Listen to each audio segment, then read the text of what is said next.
Well, good morning.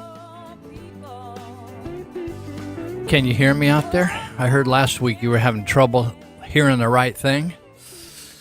And somebody told me I kept repeating myself hundreds and hundreds of times last week. I tried to avoid that.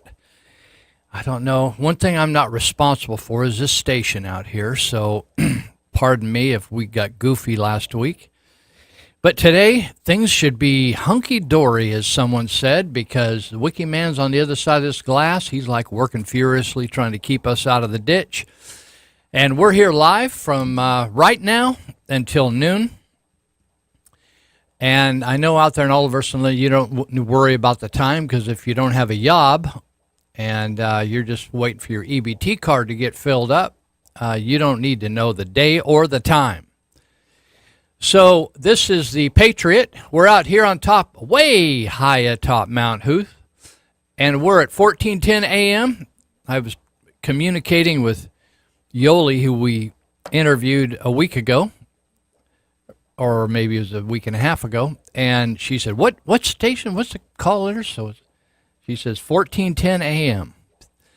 So I don't know whether you even need to know that since you already listening to us. So you can dial us up at 530-742-5555, 530-742-5555. But as I mentioned before, we are a pro-choice radio program, so that means some of your calls are inconvenient for me, and I'd have to abort your call. And I don't have a problem with separating calls from the station.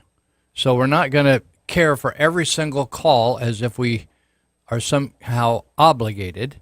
Sometimes the calls fit in really nicely because we need that information, and other times you want to talk about something I didn't finish talking about, so I don't want to go back there.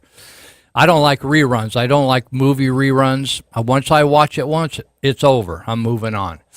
So let's see. What else should I tell you? You can listen on live stream. If you go to our website, kmycradio.com, and then click on the Listen Live icon. You should be able to hear clear if you're out there in the fringe area and it's a little scratchy.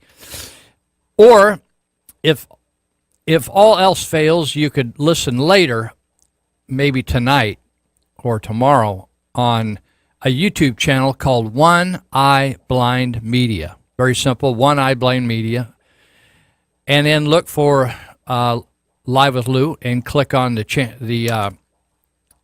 show you want to listen to. Okay? So that's pretty simple. We're thankful to be here today.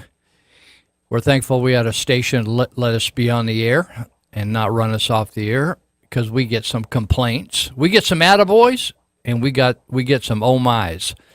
So you can leave a message if you want, and we're not here. You can dial up the number, and you'll go to, today we'll answer the phone. But if you call another times, you might get voicemail. Just tell the big kahuna what you like and don't like, and he'll cogitate on that a little bit. So I wanted to mention a couple of the sponsors right off so I don't forget. It seemed like about a year or so now, Sutter Butte's Tea Party Patriots, we started out calling them, began to support me and Wikiman to stay on the air out here. But they're sort of converting this Sutter Butte's Tea Party Patriots to the Yuba Sutter Constitutional Republicans. That's different than the Central Committee because the Central Committee doesn't really get much done. So they were interested. I've been goading or prompting or poking the Tea Party Patriots to become what they used to be when they started out, which were activists.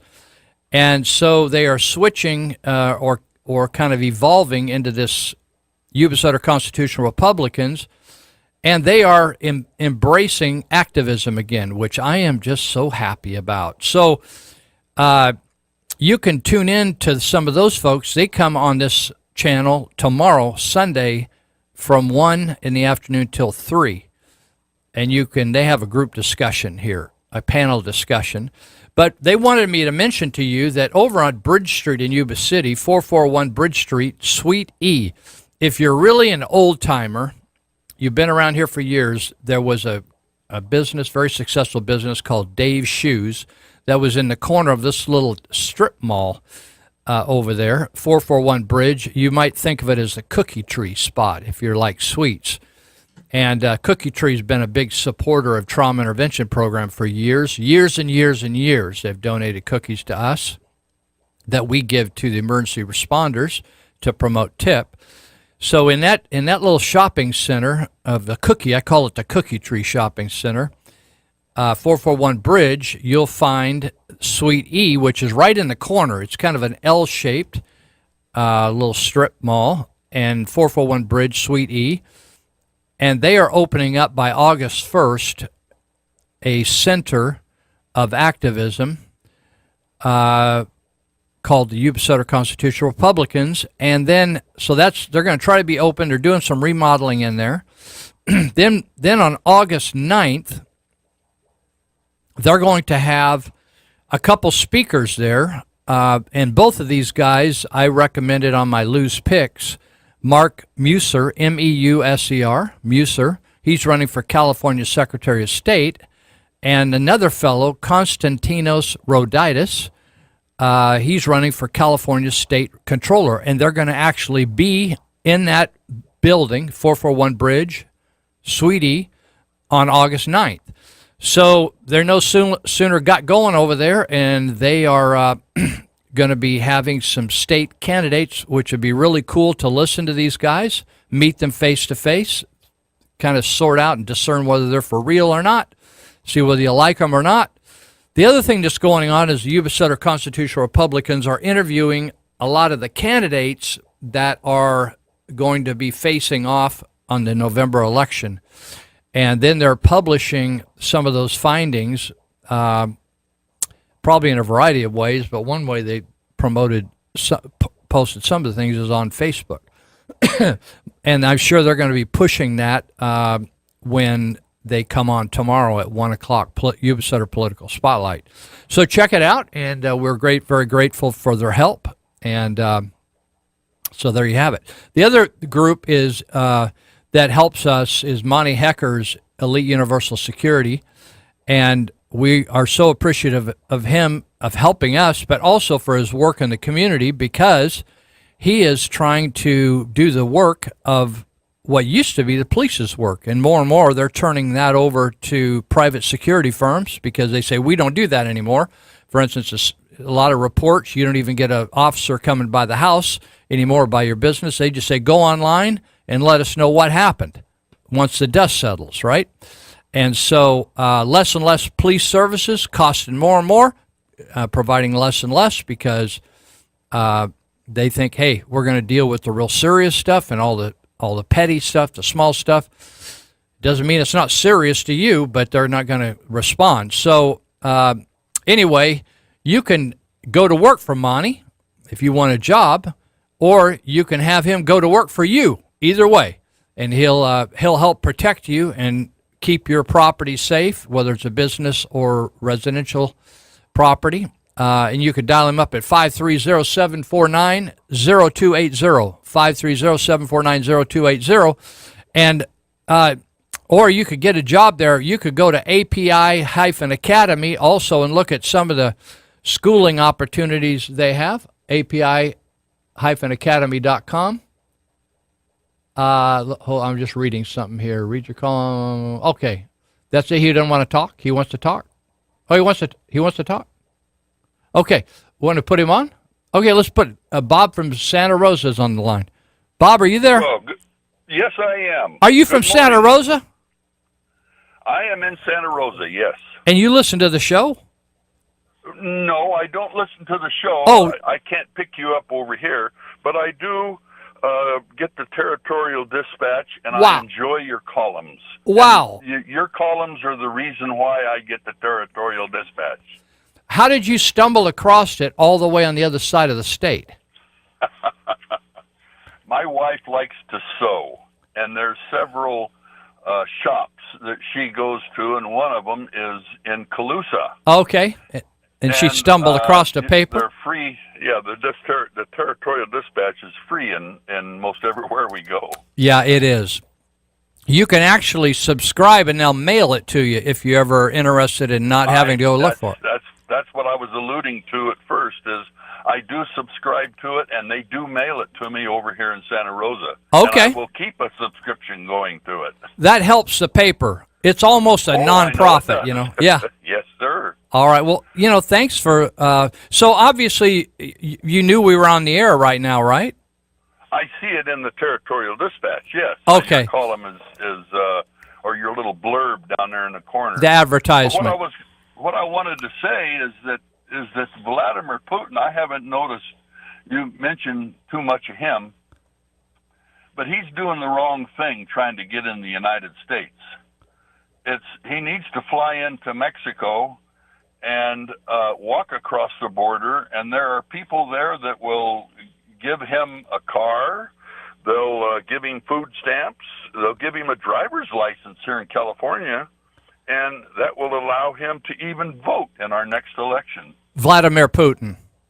Vladimir Putin. There you go. I heard there's a rumor that he's actually somehow colluding with Russia. That is a rumor. Yeah. Come on, Bob. You were funny. I agree, though. I agree. If you come across that southern border, there's benefits to be had. Oh, boy. Yeah. Well, hey, are you retired? Go ahead. Are you retired? Yes, I am. I'm retired. What'd you do for a living? I worked for PG&E for 33 years. All right. Well, thanks for your work. Thanks keeping the power on over here. Oh, boy, it was fun. I enjoyed it. All right. All the way up through the ranks. That's awesome. Well, thank you so much for reading the column. And some people like them, and some people don't like them. So, thanks for the shout out. You can't help that. Yeah. You can't help that. But I do enjoy it, and I will keep reading it. All right. Well, thank you so much for taking the time to call. That's fun. Thank you. All right, Bob. Tell your wife hello. Column. Okay. Enjoy. All right. See you later. All right. That was Bob from Santa Rosa. That's fun. And so it's amazing how the word gets out. The little Territorial Dispatch, and read all the way in Santa Rosa. So I was right in the middle of just going to tell you some of the activities at Universal Security, and they have some classes coming up on August 11th and August 12th. If you want to get your concealed weapons permit, go through the course, get out on the range and learn to shoot straight in case somebody wants to fuss with you. And you can also get renewals if you need to renew your firearms permit. So that's August 11th and 12th. And then also they're going to do another round on August 25 and 26, same. And then on August 4th, if you want to learn how to spray people in the face with pepper spray, like you can keep it in the car. If one of you ladies, somebody comes up to the car and wants to harass you, just give them a little spray in the face and then move on. Or you can tase somebody, and that's I've watched, I've been riding with the cops occasionally over the years, and every once in a while they'll have to tase somebody. It's always an interesting experience to watch that. The other thing that they offer at Elite Universal Security is you can go in and get a live scan anytime you want during the day, Monday through Friday, 8 to 4:30. It's not as easy. They do it at the sheriff's departments and maybe some other places, but they have designated times and days, and sometimes you have to wait in line. My hunch is if you pop in out here on Feather River Boulevard, 5548 Feather River, and just walk in, you'll probably be good to go, and they'll just hook you up to that live scan and get you your paperwork for whatever job you're trying to get. Or maybe you want to call ahead, 7490280, and just say, hey, I need a live scan, kind of just pop over there, and I'm sure they're going to charge you something. You could get a quote ahead of time. Well, man, there's been a lot of arrests and raids up and down the state, up the North State, up here in the state of Jefferson, on marijuana, these illegal marijuana grows. And you probably read about the Yuba County raid in the Appeal Democrat and some in the Territorial, and some of the violations that they cited people for. But I got a news release on the Trinity. I guess they did a Calaveras County raid, and then there was a Trinity County raid, which is farther north. And they had a 2-day operations, 23 search warrants. And I found the statistics fascinating. So just going and raiding, for years I was involved on the wrong side of the law until I got converted. I had a confrontation with God and had a miracle happen in my life. And so I saw the light. You ever heard that song, I Saw the Light? Yeah, I saw the light. And so I left that crazy world, but that world that I lived in the drug world was a lawless world, right? Lawbreakers. So the way they want to portray it is that a little marijuana wouldn't hurt anybody. And but what's happening is in these grows up and down the North State is there's a lot of illegal activity going in conjunction with this wonderful, euphoric, harmless product called marijuana. So the statistics from the Trinity County Sheriff's Office and the California Department of Fish and Wildlife was there were 87 fish and game violations, 27 water rights violations, 18 water quality violations. They harvested 18,305 plants, over a ton of marijuana, found $3,000 in currency, confiscated 31 firearms, 20 grams of methamphetamines, 4 arrests, and formal complaints, 37. And then it lists all the different agencies. Our own Yuba County Sheriff's Office sent some folks up there to help out. But we started talking about this. I wrote an article in the Territorial, or 1 or 2 articles, over a year ago about the need to have a multi-jurisdictional concerted approach using state and federal and county sweeps, even the National Guard, because these growers are big enough and armed in such a way, and there's enough diverse problems, not just growing marijuana, but poisoning animals, poisoning the water, using chemicals the farmers even can't use, they're so strong, and that we needed a lot more firepower than any of these little counties up in the North State can afford to pull off. They just don't have the people power or the money power or the equipment power, and they needed a concerted approach. So we originally were talking in the Territorial Dispatch, and I talked about on the radio that we needed to create announce a state of emergency or declare it. And finally, after badgering the Board of Supervisors in Yuba County, they finally got around to doing it. At first they said, "Oh, BS on you guys. We don't need to do that." But it looks like we're moving forward, which is pretty cool. And I'm happy about that, and way to go. And nobody got hurt on any of these raids recently, which is a relief to everybody involved. So before we wind down here for the first half hour, we got a couple of minutes, so I want to jam this in here. I want to because they're not teaching this in the public schools anymore, I wanted to give a real simple explanation on the difference between a democracy and a republic. A lot of times people say, hey, it's my democratic right, this is a democracy. Well, there's a lack of understanding between the difference between the two. So let me just read this to you and see if you can't get it very simply. In a democracy, the majority rules. Majority is 50% plus one, right? If the majority decided they wanted to take your bike, then in a democracy, they can take it, right? 50% plus one say, we want your bike, we want your house, we want your wife, they can take it. In a republic, your bike is your property, and you do not owe it to anybody. See, we're a republic, not a democracy. It cannot be taken against your will. According to the law, you have personal property rights. America is what we call a constitutional republic, not a democracy. Therefore, the Constitution is the law by which we are supposed to be protected. Your bicycle, in this case. In a republic, the individual is protected from the majority. You think, oh, it's if 50% plus one want to call red blue or purple green, then we're going to change it. No, that's not the way it works. In a republic, the individual is protected from the majority by constitutional law.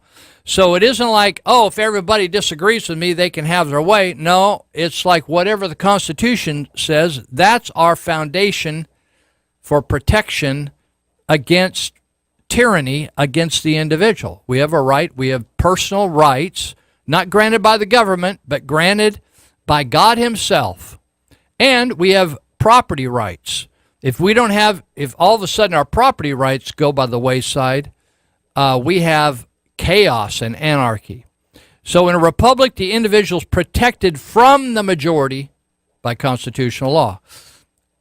A constitutional republic is what we were given, and Thomas Jefferson, I think it was, or maybe it was Benjamin Franklin, one of those guys that were in the meeting that decided that, said it's up to us if we're going to be able to hold on to it. And because there's confusion, because we have a socialist education system, it was created by a socialist, and so that's why you don't hear much more about private enterprise, the Constitution, personal rights granted by God, right? Or the fact that the founding fathers were, for the most part, God followers, etc. So we're going to take a break. We're going to come right back, and then we're going to do 2.5 more hours of Live with Lou.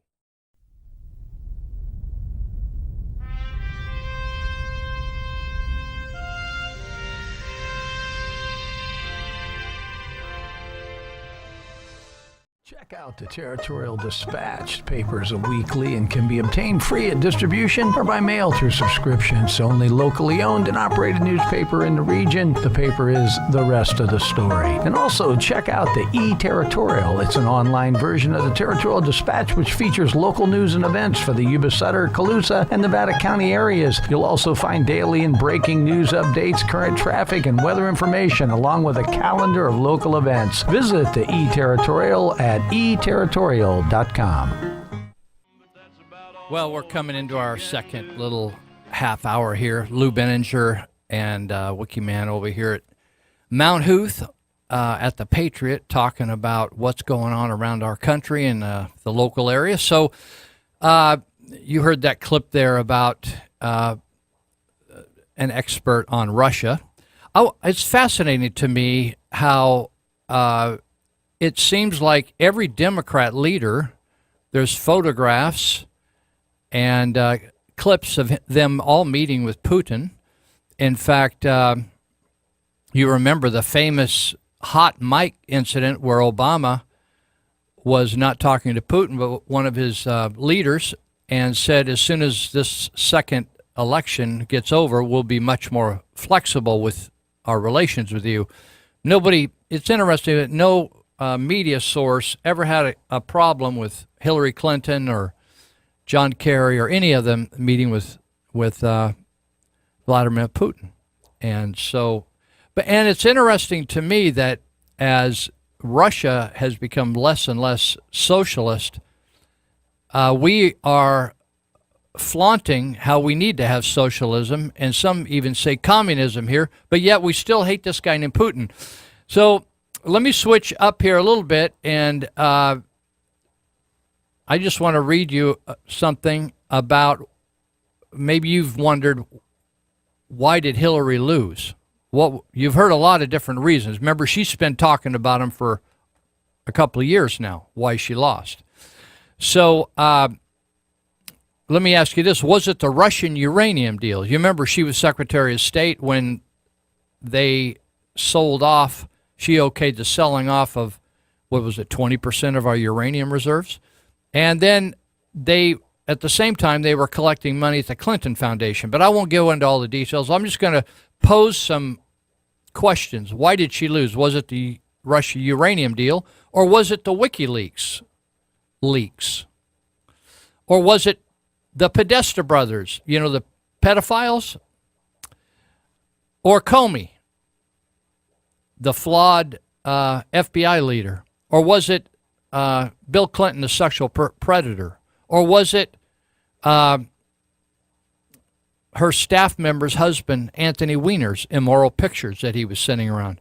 You know, when you see this all in one place, it's just amazing what went on during this, her tenure at the State Department. Was it the subpoena violation? Or was it the corrupt foundation, the Clinton Foundation? Or was it the congressional lies? Or was it the Benghazi bungle? Or was it pay for play with the Clinton Foundation? In other words, you give us money, we will help you, whatever nation you are or organization you are. Was it the Travelgate scandal? Was it Whitewater scandal? Was it the Cattlegate scandal or the Troopergate scandal? Was it the $15 million for Chelsea's apartment bought with Clinton Foundation money? Or was it Comey's investigation or her husband's interference with Loretta Lynch regarding the Hillary investigation? Or was it stealing debate questions? You remember the Democrat stealing the debate questions? She had a heads up. It's amazing, isn't it? This is like the top people in our country. Was it forensically deleting 30,000 emails? Was it the secret server in her house? Was it the Seth Rich murder, the Democrat worker? Was it calling half of the USA deplorable? Was it the underhanded treatment of Bernie Sanders, cheating him out of the primary? He actually should have won it. Was it the Vince Foster murder? He was a personal attorney at the White House for the Clintons. He somehow shot himself in the back of the head. The Jennifer Flowers assault, the Jennifer Flowers settlement, the Paula Jones lawsuit, the $800,000 Paula Jones settlement, the lie about taking on sniper fire, the impeachment, the $6 billion she lost when in charge of the State Department. You remember that? $6 billion just came up missing. The $10 million she took for the pardon of Mark Rich. Do you remember that? Maybe that's too far back for you. A guy that fled the country and did business with Iran while we had a boycott against Iran oil.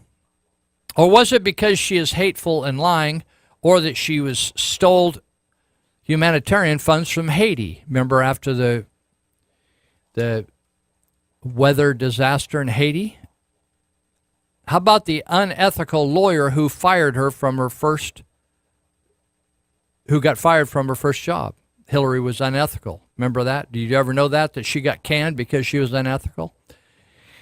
I wonder what caused her demise. I'm also confused about this. You know, the media can't find anything redemptive in anything Donald Trump does. So I thought these are interesting comments. Do you remember the time that Donald Trump's son killed 21 dogs in a kennel because of his negligence and then used his political influence to get the case dismissed? Oh, you don't remember that? Oh, that's right. It was Jeff Flake that did that, senator from Arizona. How about the time Mike Pence's kid was a member of Antifa? Oh, no, that was Tim Kaine. He was a member. He was part of the Democrat leadership. Tim Kaine, he was running for office. That was his son. That was a part of that. Remember Tom Cotton, Senator Tom Cotton, a former military veteran, he used his political power to free a Muslim criminal, and then the guy murdered a child. No, that was Chuck Schumer that did that. Remember when Trump's daughter, Ivanka Trump used money intended for Haitian relief effort to pay for her extravagant wedding? Yeah, no, that had to be Hillary's daughter, Chelsea. And it's amazing how things get confused. I noticed the other day, it's fascinating to me. Remember during the end of the Obama administration how Rocket Man, the president of North Korea, kept shooting rockets that were like going right over Japan. You remember that? And just seemed like nobody could do anything about it. Just like we're just like befuddled of what we're going to do with this crazy guy, little crazy guy. We just had all kinds of commentary about him. But when Trump came in, remember when he said he was going to reach out and go up to Korea and he's going to do this and that, and the Democrat State Department people that were for Obama just said, well, he's an idiot. He doesn't know anything about that. He's going to cause a World War III. Remember that? And he kept calling him Rocket Man. And then now he goes up and meets with him along with the Mike Pompeo. And then he says, just out of the blue, they're going to disarm their nuclear capabilities. They're going to stand down in that area. And they're also going to return the remains of veterans that died in the Korean War, which is all the way back to the late 40s, early 50s, right? And you thought, oh, that's never going to happen, right? But did you see? I watched it on a video of them unloading remains of many, many veterans that Kim Jong-un did just exactly what Trump said he agreed to do. Isn't that interesting? But the Democrats said that Trump was too incompetent and would just bungle everything because he doesn't know anything about anything. Pretty interesting. And so finally, I wanted to just mention that, you know how the Democrats have been freaking out about youngsters being separated from their parents. They crash the border, right, illegally, and then they separate them from their parents. And I also mentioned here a week or so ago that some of their parents are abandoning their kids and going back to their home country, and they're doing it with a purpose. There's a strategy behind what they're doing because they know that the kids will be placed with relatives in the States, and then they will become an anchor person to have what we call chain migration or immigration. But the Democrats are freaking out about these babies being separated, but they really aren't. They're not consistent in their views because then they freak out about the Supreme Court taking away their right to separate their babies from them in the womb. Isn't that interesting?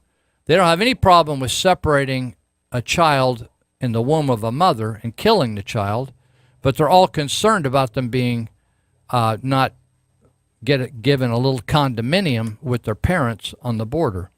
It's just what you notice here is that the Democrats have one interest in mind. They don't have the country's interest in mind.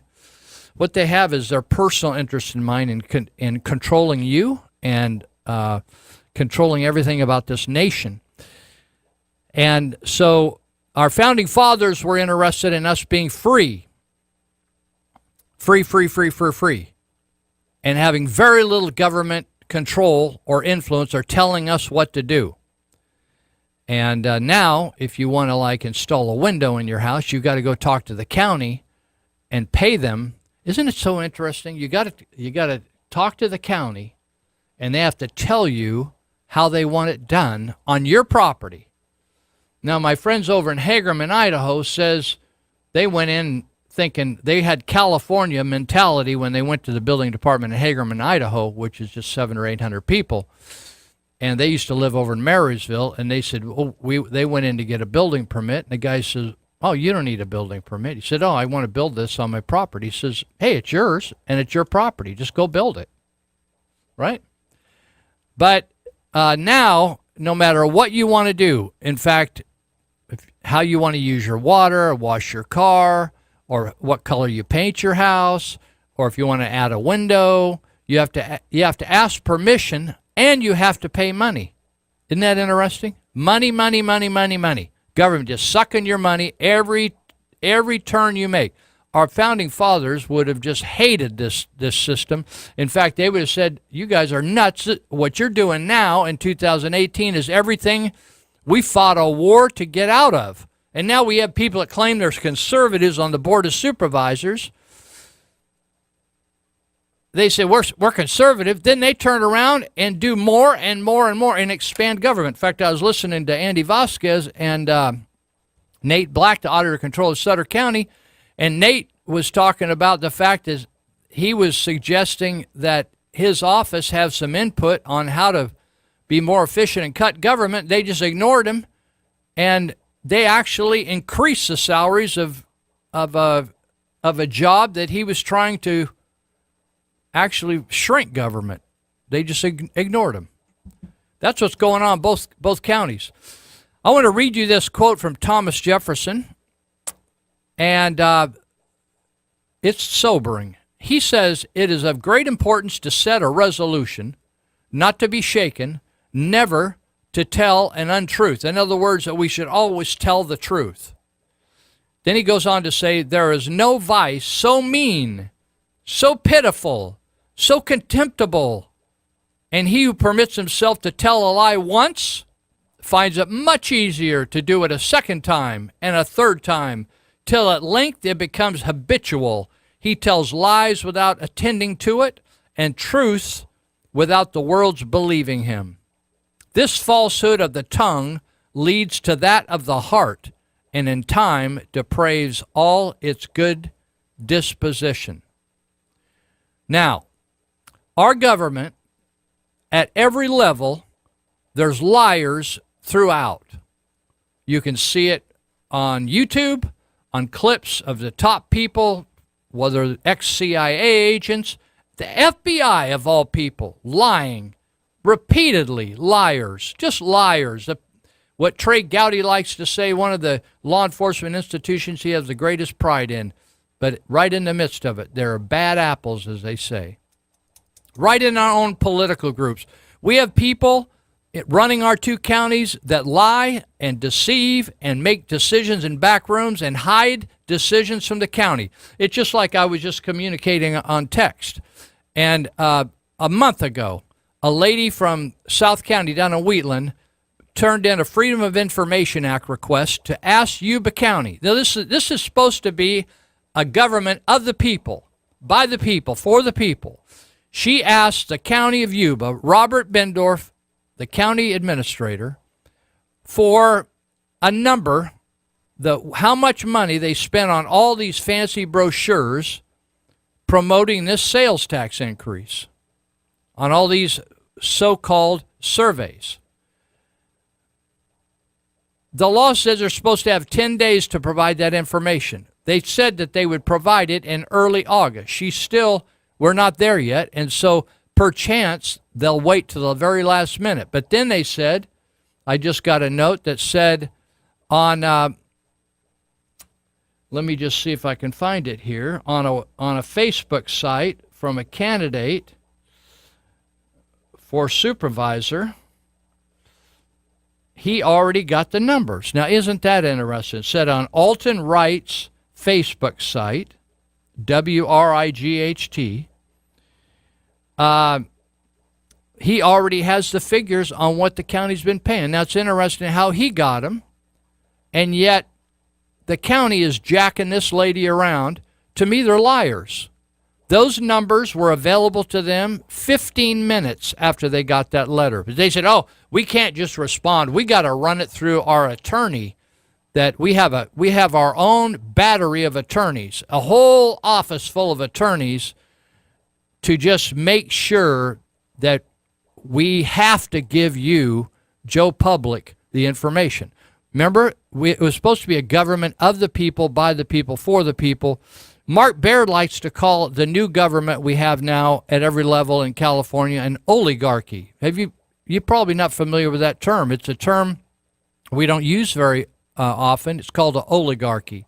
So I was careful about this, and so I looked it up a week or two ago, and it said an agency or a jurisdiction or a government that's controlled by a handful of people. Well, that's exactly what we have today, because we have all kinds of people that are deciding what's best for the rest of us, just a handful of people. And so that's what happened on this thing. Well, we're waiting and waiting and waiting, and before we even got the information, or this lady got the information in Wheatland, California, about the cost of sending out, and who paid for it, what fund. Why do the taxpayers pay for a campaign to raise their taxes, right? It's like I run a plumbing business, for instance, hypothetically, I run a plumbing business, and then I got to pay for the employees of my competitor. How does that work? That's not right. So we're forced by using, our tax dollars are forcibly taken from us, and then they're used to campaign against us to take more of our tax dollars. That doesn't seem right. So it's interesting. There are a number of examples, and I submitted an article, but it won't run till this coming week's Territorial Dispatch, and it was about this very topic. So what we found recently is the Yuba County Water Agency. They now are wanting to distance themselves from the county, so they've taken the county out of their name. Did you notice they call it the Yuba Water Agency? Yeah, they took the county right out of there because they want to somehow live in this fantasy that the people over there, the 7 directors and the manager of the water agency, that somehow they're off in some zone of that they don't have anything to do with the county, but they're separate. Like they run their own business over there, and the citizens should not benefit. They don't have any say in that operation over there. So they call it the Yuba County Agency now. I mean, not the Yuba County, but the Yuba Water Agency. So they about a year or two ago, now over a year ago, they decided there was an initiative process started by a guy named Charlie Matthews, who's a farmer in the area, and he started an initiative process where the people wanted to vote on how the money was being spent that was being earned off selling water to these Southern California water districts. And so they submitted that initiative to the Yuba County Recorder, Terry Hansen, to have it okayed that they had enough signatures, and she worked on that. But then it got turned back over to the water agency to put a title on it and a summary, and they forbid putting it on the ballot. Now that's called an oligarchy. That's not what our government was designed to be, an oligarchy. And so the directors on that board, which are supervisors plus 2 community members, 7 in all, they said, well, it's illegal. That was an illegal tax on the pumpers that are making millions and millions of dollars. These pumpers are making money off the water that was created by the citizens of Yuba County deciding to build Bullards Bar Dam. Did you know they voted on that? And so, but the constitutional precedent was that whether or not an initiative goes on the ballot wasn't supposed to be screened by boards and courts. They were just supposed to put initiatives on the ballot if they had enough signatures, and then if there were constitutional issues about the initiative, if the initiative were to pass, then they could challenge it in court, whether that initiative should be allowed to go into effect. It happens all the time. And it's happened on issues on the definition of marriage and abortion issues, 24-hour stay periods before an abortion. That people have challenged initiatives all the time. But the water agency blocked that. It's called an oligarchy. Now, we have the same thing going on with the county of Yuba that says, well, we don't want to give you that information right now. And before we even got any information, or this lady gets it, down here in Wheatland, they already decide that they're going to put a 1% sales tax initiative on the ballot. So they can't even tell. Now, the latest thing is that I'm going to have to talk. Somebody else needs to talk. So I'm going to carry this over after 10 o'clock. Listen to a couple commercials. We'll be right back for our second hour.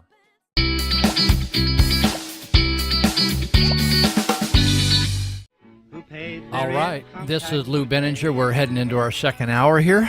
And thank you for listening.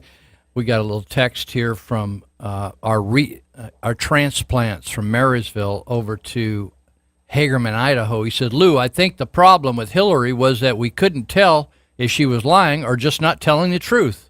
LOL, love your show. So that's just the input from over there in Idaho. So those people are thinking clearly. And so we were talking about the concept of rule called an oligarchy. Remember, I said in the last half hour, an oligarchy isn't what the United States ever was intended to be. The United States was a great divergence from a lot of the traditional ways of running a government. It was of the people, by the people, for the people, and there was a small government that was consented to by the people, and if the government ever got out of hand, the people had the right to forcefully remove the characters that were infringing upon their personal rights. Now we have what we, time and time again, these things called an oligarchy. So we have the Supreme Court just recently of the state of California remove an item from the November ballot coming up, an initiative put on there by a billionaire from Silicon Valley by the name of Tim Draper. Draper's been after dividing the state. First he wanted to divide it 6 ways. Now he wants to divide it 3 ways. I don't agree with the division. However, what he did, he followed the rules. He got enough signatures. He got enough verifiable signatures to put an item on the ballot. But now we have the Supreme Court of the state of California saying, well, they didn't say we are trashing this initiative. What they say is, well, we just need some time to review it. Well, it just so happens that that's going to nullify its ability to be on the November ballot, which is essentially an oligarchy put in kibosh and going against constitutional precedent, which is to allow initiatives to go on the ballot that are that the people want on the ballot, and then sort out the constitutionality of them later if people want to challenge it in court. And that's been the process for many moons. So now we have the Supreme Court of California doing that. We also have the Yuba Water Agency, because they don't want to be associated with the county anymore. And now we have also in late June, the end of June, we have the Sutter County. I'm not quite sure who did it. Is it the judges? I guess it's probably judges. Brian Aronson, Judge Heckman, Sarah Heckman. Maybe there were other people involved that didn't want the grand jury report to be released. Now, it was interesting that they said, since they blamed it on the grand jury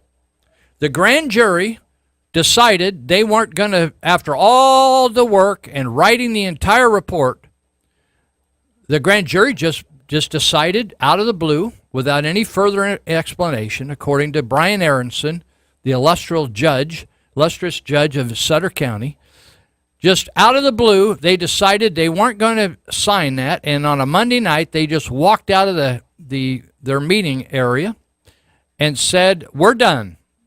And so since they wouldn't sign it, it was impossible. It was illegal. It was against God's precedent. Even Moses and Jesus would have had problems with it. They could not show that because it's such a confidential, personal, and unless they were to sign it, no one ever could see it again. It was going to be buried with the Dead Sea Scrolls somewhere in the Middle East. However, as time went on, some people, a part of the oligarchy a small group of people that take over a government in spite of the people, by the people, for the people in the Constitution. A small group of people, privileged people, people that are more equal than others. It's called socialism, right? It's kind of like Vietnam or some of these communist countries. You have a lot of poor people and a few rich people at the top and say, oh, yeah, we're socialists. We really care for everybody. Everybody's equal here. Oh, yeah. So now we have, supposedly it was illegal. It was contrary to the Bible. It was contrary to the Constitution. It was contrary to everything. That the people should be able to behold and sort out for themselves right from wrong and discern good from evil in this report. What was true, what was false. And then have the department heads to respond. So we couldn't let it out of this secret chamber. However, all of a sudden, we learned that department heads were getting copies. Well, wait a minute. I thought nobody, no one, not a person, not a human, could see it because it was tainted. The grand jury refused to sign it, and by God, unless 100% of the grand jury signs it, that thing is not going to be released. Now, does anybody recall anywhere in these two counties of Yuba and Sutter, or even up there in Nevada? Call me up. Nevada, Butte, Placer, Sacramento, Colusa. Anybody over there seen these grand jury reports? Decide we did all this work, but no, it's personal. We had to censor it. It was like pornographic or something. But lo and behold, the report that couldn't be released has now been released. But not everybody can see it. Just a few very, very special people that are better than the rest of us. They get to see it. But then they are sworn to secrecy, or they have a poison pill that they'll have to take if they release it. Now, I suggested if you want to leak on me, because I will tell the whole story of that report, because the people of Sutter County, or whatever county this would occur in, but in this case Sutter, have a right to know what their peers, their fellow citizens, found, good, bad, and ugly, about their investigations of whatever they investigated. They have a right to hear their perspective. Does that mean their perspective is 100% true? Not necessarily, but they get a chance. It's just like if you read a letter to the editor. That's that person's perspective, right? And so the grand jury of Sutter County spent a year taking testimony on a bunch of gnarly issues and wrote a report. So here's my thinking. I think they got threatened, they got intimidated, and the judge, Aronson, and Heckman started monkeying around with that grand jury report. And it's the same thing I did with the Appeal Democrat years ago. And I'd read the Appeal Democrat for decades. Since I could read, I was reading the Appeal Democrat. And I got into the editor, and he wanted to change my letter to the editor. I said, it's okay if you want to change it, but then you take my name off and you put your name on it, because that would be your letter to the editor, not mine. And we got in a big old pissing contest over it. And finally, I just said, you have it your way. Don't put the letter in the paper, and you lost yourself a customer. So the grand jury, some people are saying that the fact that they didn't stick to their promise of hermetically sealing the grand jury and burying it in a vault, not to be opened until all the grand jury and all the people that live in Sutter County are dead and gone. So to protect the innocent from being exposed, some people feel that the fact that they are releasing it to select special anointed people, a part of the oligarchy, that's illegal. Now, I don't know, because I'm not an attorney. I'm a dropout from school. So I'm still learning on a lot of different areas, but I can't tell you whether that's illegal or not, but some people feel that's illegal. Now, I don't know whether it's illegal, because I don't know the law. However, I think it's wrong. I think it's dishonest. I think it's corrupt. I think they're losers over there in Sutter County, the whole bunch of them. I don't care how many digits they got after their name, how many certificates they have on their wall, what college they graduated from. You can be as big a criminal as is locked up in that Sutter County jail and be sitting over there with a robe all fixed around your neck, a big old black robe. Don't mean jack to me. If you drop dead, if you're over there in the ER, you just look like the transient laying next to you, dude. Or she, dudette, or dude. And so the very fact that people have usurped the authority that's due the people of Sutter County, the people of Sutter County should make the decisions for Sutter County, and we don't need a bunch of oligarchs, aristocrats, high and mighty people that think they're all something else to be making a decision about that. So whether it was Gene Jordan or Amanda Hopper, the district attorney Hopper, or the county council Jordan, who may have been the subject of that report. So what I'm again asking, you folks that have those reports, why don't you do the right thing? You think, oh, I'm doing. It's always interesting to me how people justify their wrongness. Oh, they have a report that was not supposed to be released. Now, what gives them the right to have a report? They're just a human being. Oh, well, I'm like the auditor controller. Oh, well, I'm like the head of the welfare department, human service. Oh, well, I'm like the head of building and grounds. Oh, really? Just because you actually, you know, the interesting thing, who are their employers? Scott Mitnick, the CAO? Hell no. The employers ultimately are the taxpayers. That's who the employers are. And so their employees can look at this document that was drafted by fellow citizens. It's the only eyes and ears of the citizens looking into the workings of government that their fellow citizens have. And now the people, the very people that were being investigated, are putting the kibosh on the report. That's interesting. When I first called Chuck Smith, who's the public information officer, to find out what the scoop was on all this, when I heard that they weren't going to release it, he said, hey, wait a minute. We don't have anything to do. This county doesn't have anything to do with the grand jury. But then he turned around and said, well, actually, we do. We fund it. But he said, we don't.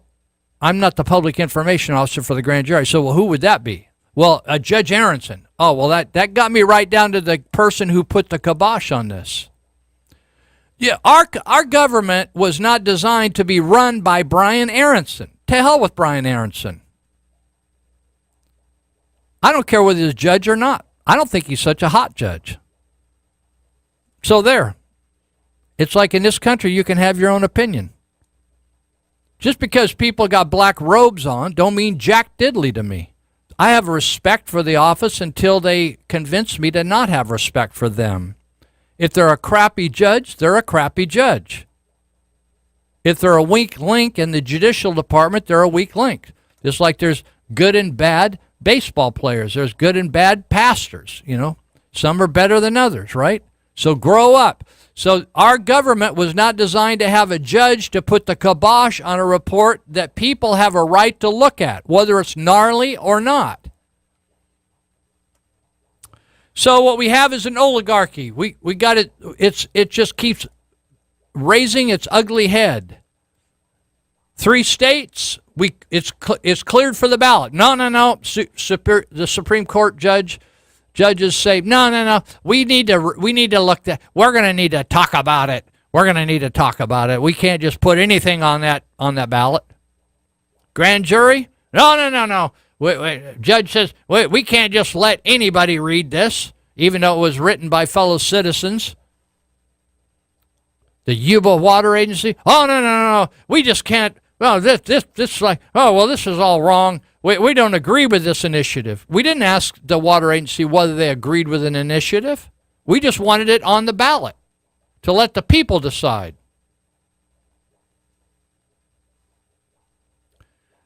We asked the county of Yuba, what are the costs that you're taking our tax dollars that you forcefully took for us, that you say you don't have enough of these tax dollars, but you're using them to run a campaign against the taxpayers to raise their taxes more?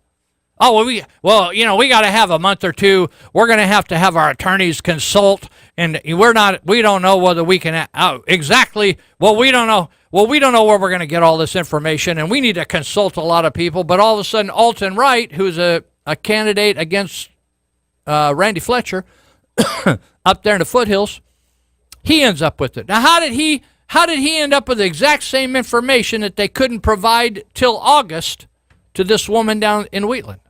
That's what I'm talking about. Crazy. It's crazy. Now, I noticed there's a letter to the editor in the Appeal Democrat. It says gas tax. It's from Peter Langdon. He lives up in Loma Rica, according to this paper. He says, I'm vehemently opposed to the recent gas tax and vehicle registration fees increase. My views have been reinforced during my recent vacation to Oregon. It's really good for people to get out and travel a little bit, whether you go to a foreign country or you go to a foreign state, because you'll learn that people don't do the same things we do here in California or even in the U.S. of A., and you can learn some good stuff like, this seems like a better way to do something. So Langdon goes up to Oregon. He's just having an innocent time to go visit Oregon, and he says the average price for diesel for my pickup truck was 50 to 60 cents a gallon less than I'm paying right here in the good old Golden State. Also, apparently Oregonians pay $115, 115, every 2 years to register their cars. I recently paid, he said, $188 to renew the registration for my 2011 Toyota Camry for 1 year.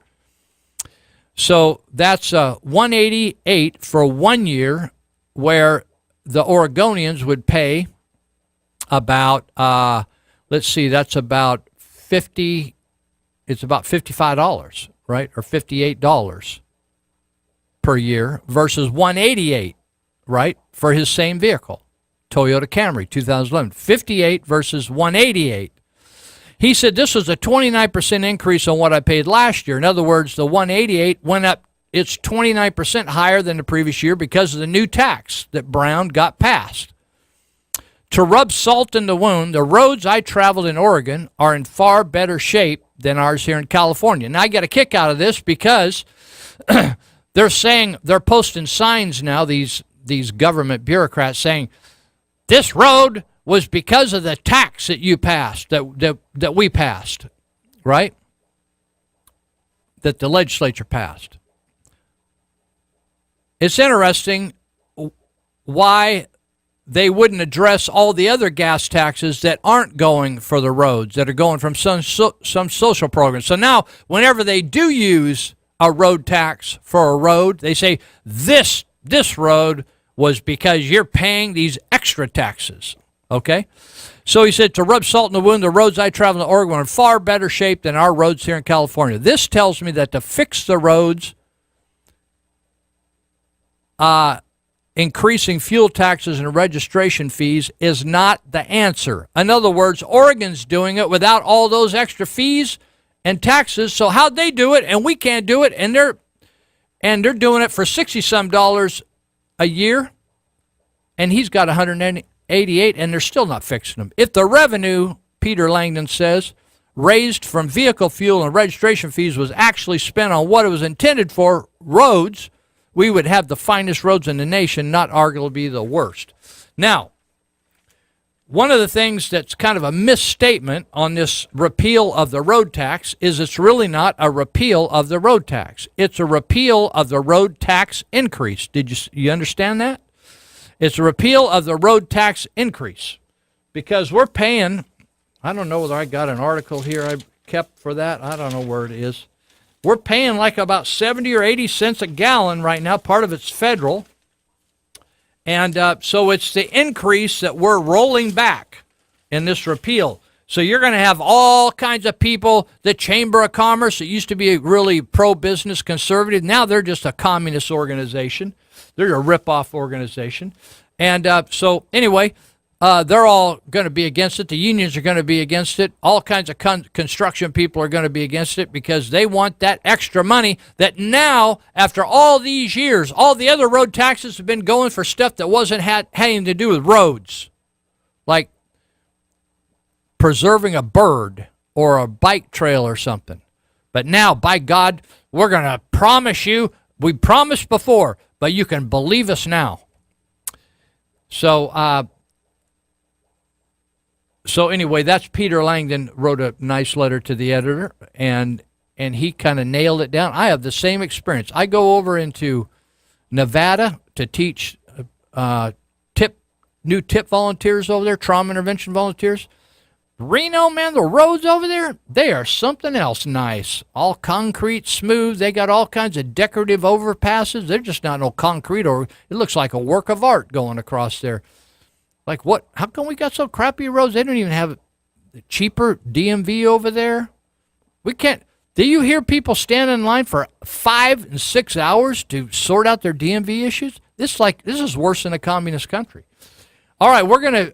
They're saying over here we got some more talking to do. Somebody else wants to talk, so it's we're halfway through here today. We're gonna go till noon. If you want to hang around, this is the Patriot, 1410 a.m. If you're worried about that, and if you want to dial us up like Bob did, 530-742-5555. We'll be right back.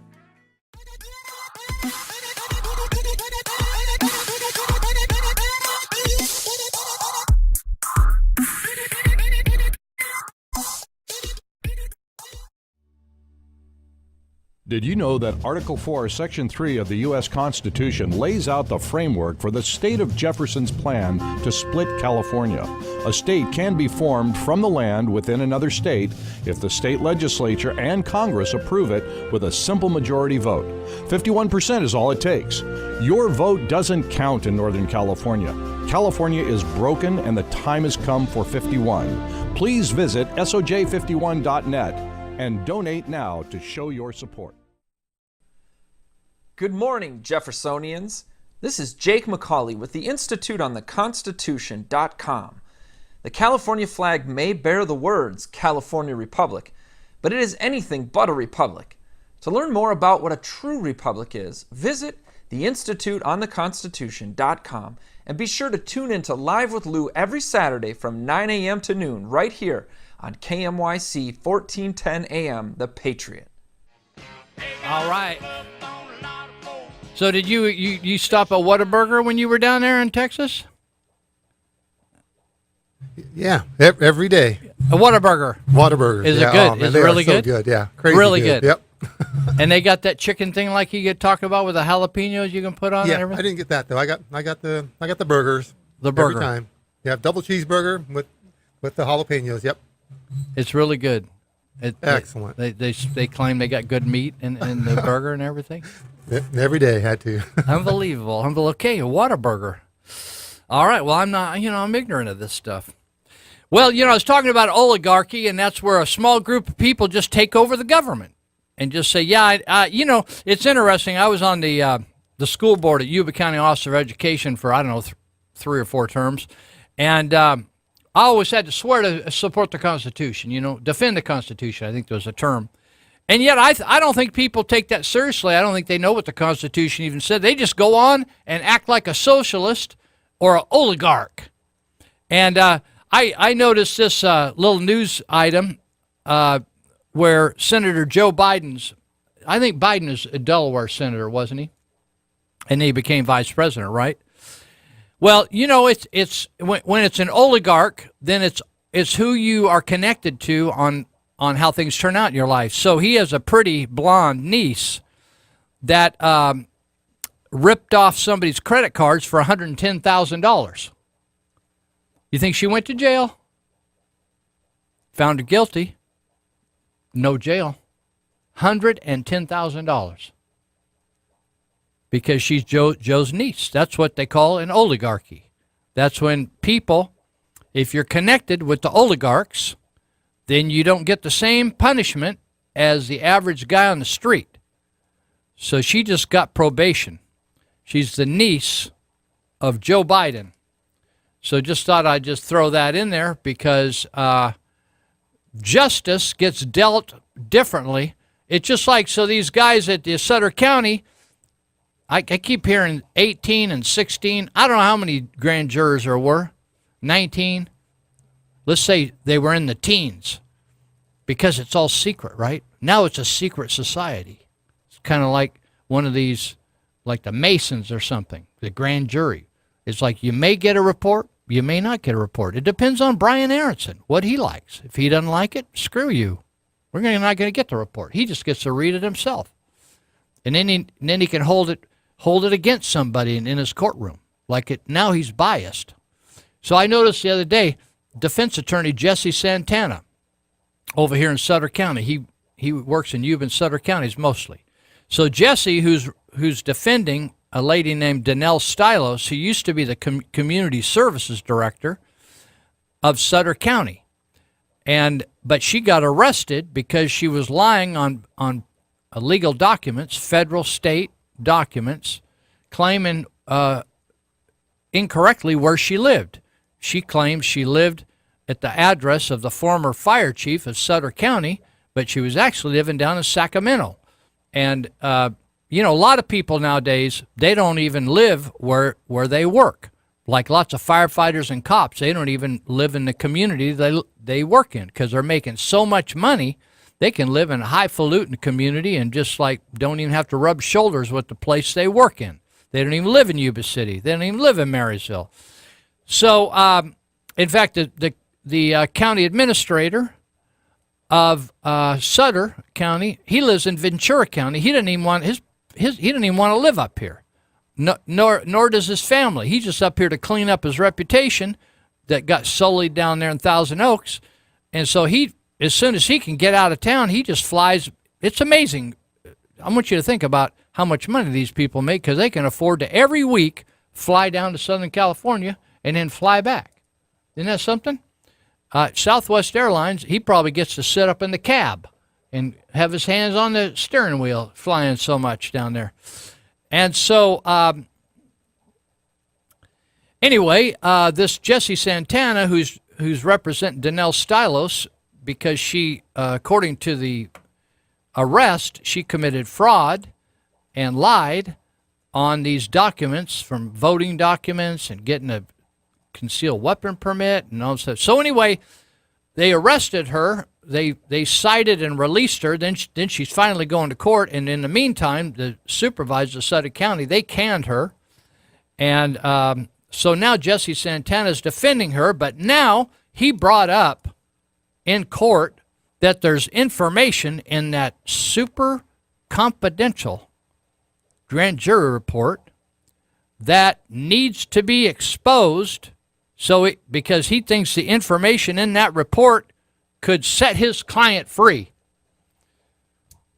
So now he's requesting that information be brought to bear in the public. Now this is so confidential that maybe they'll have to go into the court's chambers. That would be the office of the judge, and talk about it on the side, out of the public's domain, because not just certain people, the department heads of Sutter County are anointed enough to be able to see that and not have a total meltdown, right?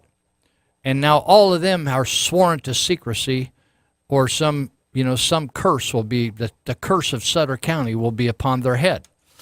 So we'll see what happened with Jesse Santana on that deal. Now, the other thing that I found interesting was that Jim Whitaker, after 20 years of molesting women, he resigned from his job at the school district. Now, you remember his attorney, he was the cock of the walk, and he was like talking trash, like these women were all full of baloney.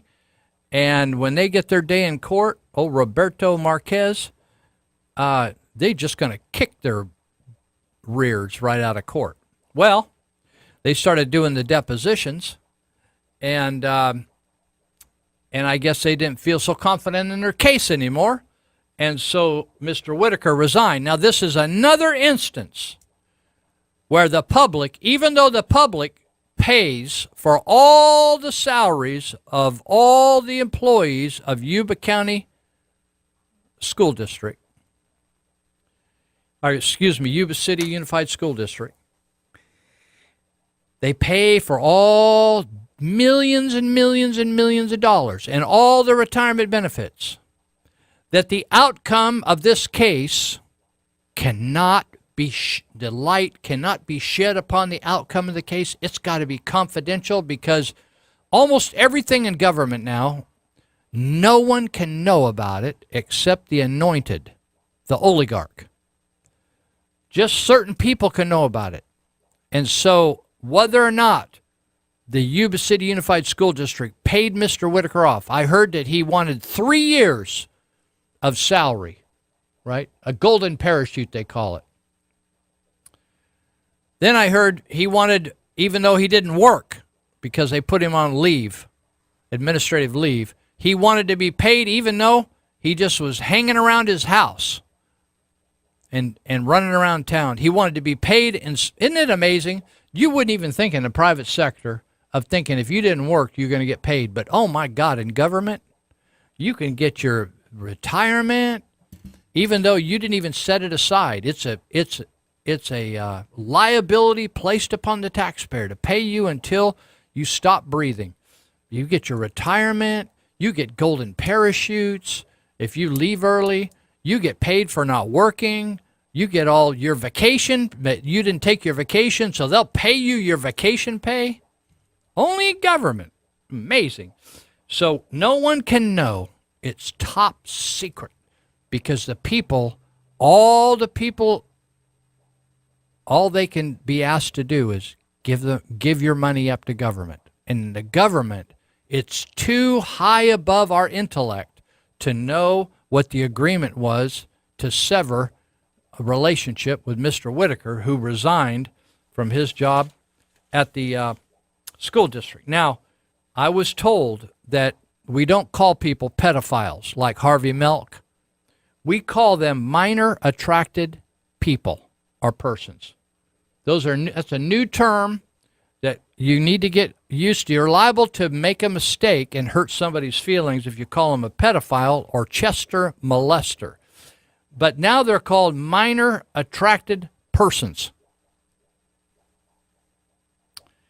And so Mr. Whitaker, who you remember at the hearing, the school board hearing, they filmed it. You could have saw it on Facebook, the internet, and PE teachers that worked with Mr. Whitaker swore to his character, including guys like Jim Stassi, who had a high reputation until that meeting.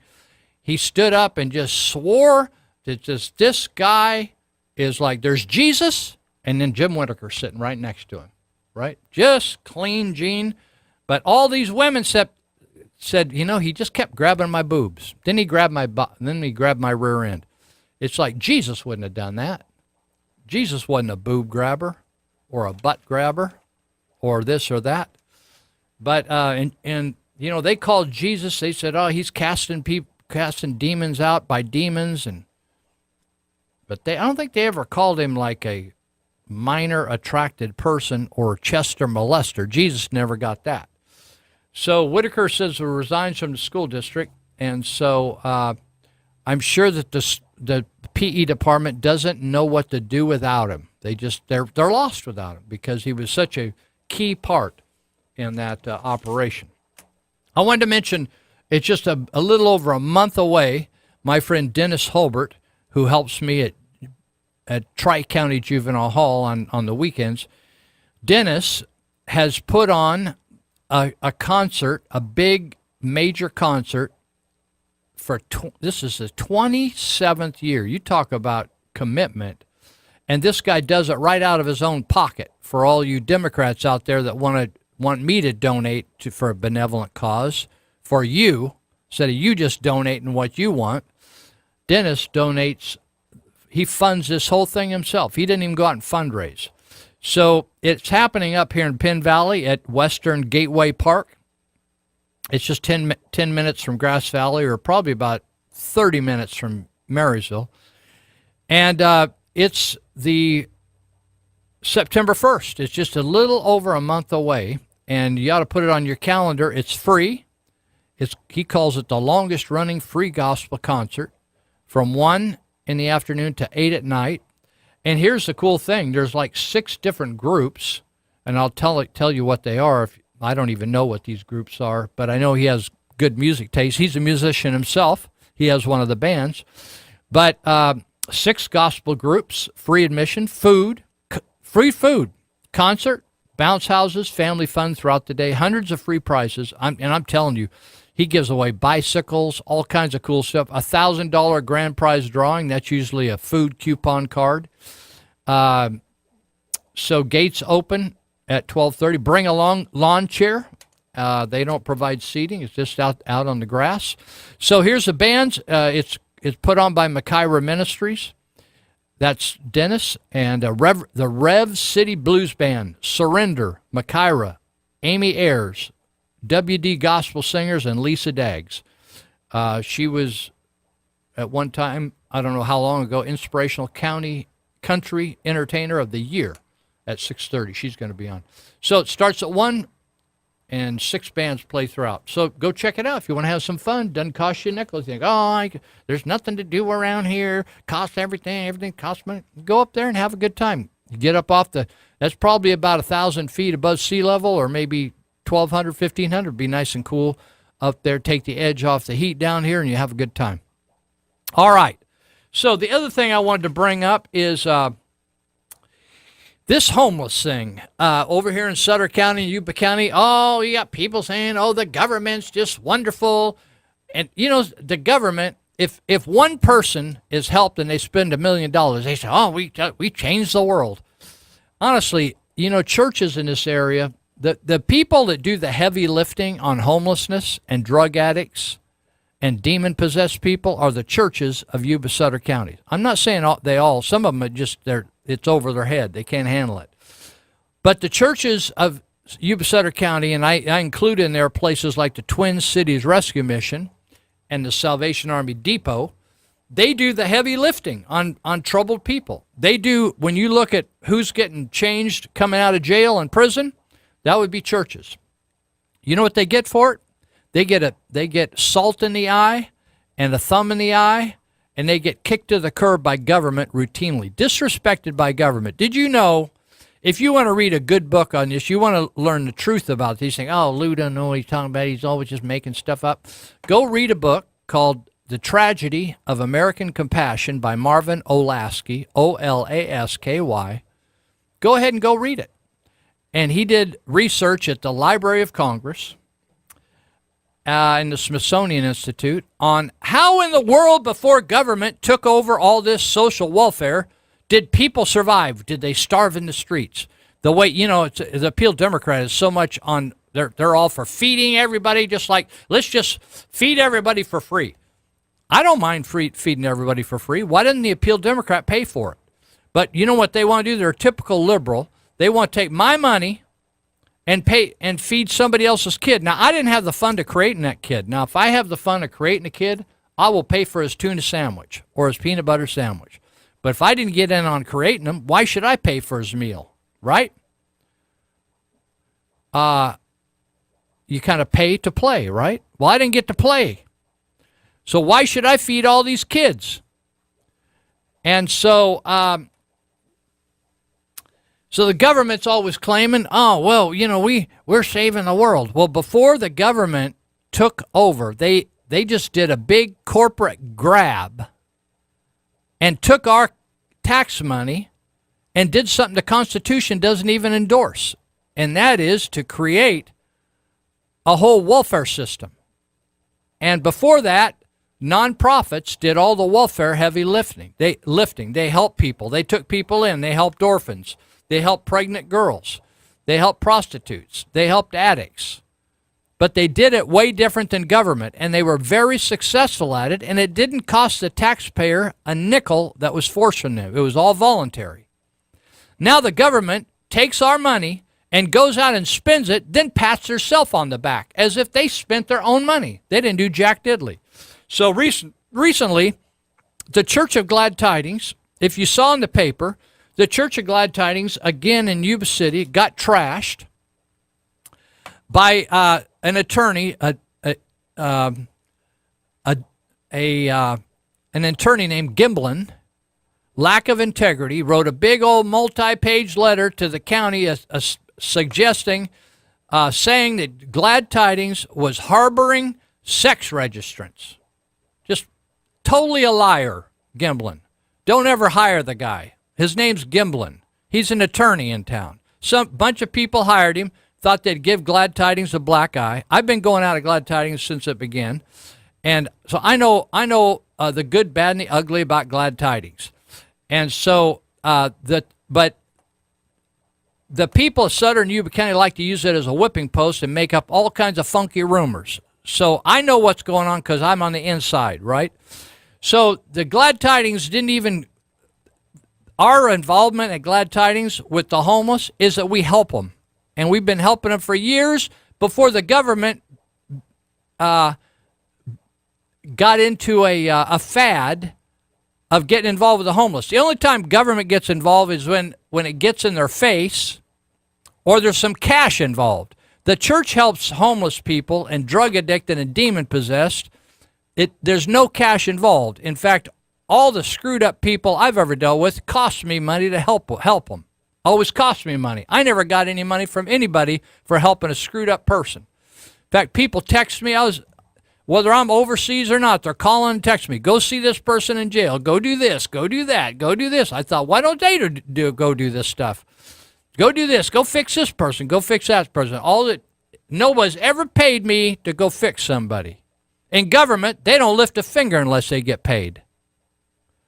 You try to get a government person after 4 o'clock, they don't care whether the guy's going to hang himself. They're not going to do jack diddly unless it's law enforcement. It's 24 hours a day. But these government social workers, are you kidding me? You can hear the screech. You can see the tire marks burning out of the parking lot at 4 o'clock on these people. So they start. Glad Tidings has been taking in all these people, and so all of a sudden this attorney gets all high and mighty, and because the Sutter County, the committee. They solicit to look at all these sites where they may put a place to take care of the homeless, right? So they decide that Glad Tidings is the best site. But it's interesting, they take a committee like that, then they give them their opinion, and then the supervisors say, oh, we are not interested in your opinion, we'll do whatever we want. And so in the meantime, they sucked a lot of time of like all these meetings and meetings and meetings with Glad Tidings people, while all these people making $150,000, $170,000, $180,000, they get paid to go all those meetings, and all the Glad Tidings people are volunteer. They want to come out and take a tour of the facility, do this, do that, ask a bunch of questions, and then they turn around and trash the church. Typical of government. So typical of government. And then they talk, oh, yeah, we're going to get this big old wall of money. Hey, screw you and your wall of money. Take your money and shove it up your rear.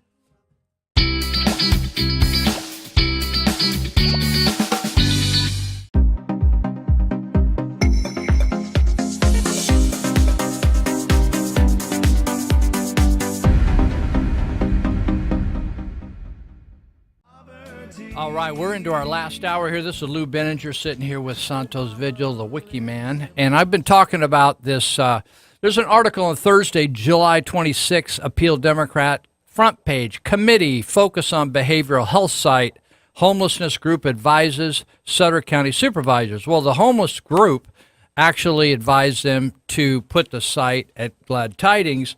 But this attorney, who's a liar, named Steve Gimblin, penned a letter to the county questioning the legality of the church operating a sex offender housing and rehabilitation program, citing the mention of such a program in a previous committee agenda. actually, the guy doesn't know what he's talking about, and there's no such program at Church of Glad Tidings, but he just thought he would smear the church, who didn't even go into the county asking for anything, didn't want money from them, didn't want any of their action. The county actually solicited Glad Tidings and begged us to do this and that and the other thing. And Glad Tidings being willing to be a good partner with the county. I worked out there for over 20 years, and our attitude was we'll always try to partner with police and fire and the sheriff's department to be helpful and serve. We took in people. We opened a place during emergencies. We opened a place for rest programs, serve, pay. Hey, screw you people out there in Sutter County and Yuba County, because I'm sick of this, people trashing the church and trashing, making problems for the church. Carl Adams tried to arrest church people, the previous attorney, because he had some kind of axe to grind when he was out there screwing prostitutes. And he knew he was dirty, but wanted to take the church down. And so here's what Sutter County is interested in. They don't give a rat's ass about a homeless person or a drug addicted person. What they care about is more money to pay more pensions, to hire more people, to have more bureaucracy. So they're after, here the key aspects of this article is nearly $3 million in state funding expecting to be coming. And so a lot of these private individuals and government individuals are all of a sudden, they're frothing at the mouth. Their salivary glands, because they're bureaucratic hookers is all they are. They're bureaucratic hookers. They just work for money. They're what Jesus called hirelings. He said, when you have a hireling that oversees the sheep, as soon as there's trouble or there's a wolf involved, they run. They take their money and run. They are not there in the middle of the night to fight the gnarly battles. So Glad Tidings, who has done that for nearly 40 years, gets kicked in the teeth by these people. It's one thing to say, oh, we're going to choose behavioral health. No, we don't. Glad Tidings people don't give a rip about whether they put it at behavioral health or whether they put it anywhere else. But to trash the church, hire a hired gun, Steve Gimblin, who's a loser attorney, to do that is just, it's just typical low-life Sutter County politics. And to go out and try to woo Glad Tidings into this situation, and then say, oh yeah, we're going to use you guys, and yeah, we're going to do this, and yeah, you're going to do that. You people are so bunch of hypocritical liar losers. I hope you get in the end what you deserve. I'll tell you what's going to happen. This money is going to end up in the hands of somehow private business, and they're going to bless a lot of people who are friends of theirs, and they're going to cash in some people that are going to dip in. Private industry is going to dip into government money. It's going to be what they call crony capitalism, okay? That's what's going to happen. You want to read this article, you have all kinds of people lining up to take shots at the church and all that kind of stuff. And honestly, when all the dust settles, the ones who are helping all these people are people like the Twin Cities Rescue Mission, the Depot, the church, Hands of Hope, da-da-da-da-da. And the government just keep collecting money, pay big pensions, and guarantee people that for the rest of their life, you work 20 years for the government, you get paid the rest of your life, same amount of money almost. Well, I want to talk about the Yuba County sales tax before we get away, because it's just another bunch of liars. And, let me do this first, because something really cool I noticed in the paper. Where is it? Come on, man. Let's see. Here it is. This is in the Peel Democrat also. Rachel Rosenbaum wrote this article, and it was on July 18th, 2018. And it says, Plumas Lake Child Development Center to shutter its doors after 12 years. The Plumas Lake Child Development, that's just a preschool, basically. It was run, instead of private industry, this started while I was on the school board of Yuba County Office of Education. And our board, different from the Unified School District boards, we did not have the say-so, yes or no, on these projects. All we did is approve the budget, approve the superintendent's salary, and handle appeals when kids got kicked out of other districts. And so this school was started under Rick Teagarden's watch in Plumas Lake as Plumas Lake was developing before the crash of 2007 when the housing bubble crashed or blew up. And so we started a child development center, supposedly that there wasn't services out in Plumas Lake to serve people who were working that didn't have it. The idea was they didn't have anybody take care of their kids, so they opened this thing. Well, I noticed being on the board that every year we were losing money on the Yuba County Office of Education board, and I brought it up eventually when Rick Teagarden left, retired. Scotia Holmes Sanchez took over as superintendent, and I brought up to her. I said, "We're dumping $100,000 to $200,000 a year. We got to do something." So oh yeah, okay, well maybe we ought to do something. So they looked at raising rates, getting more people, cutting costs, da da da.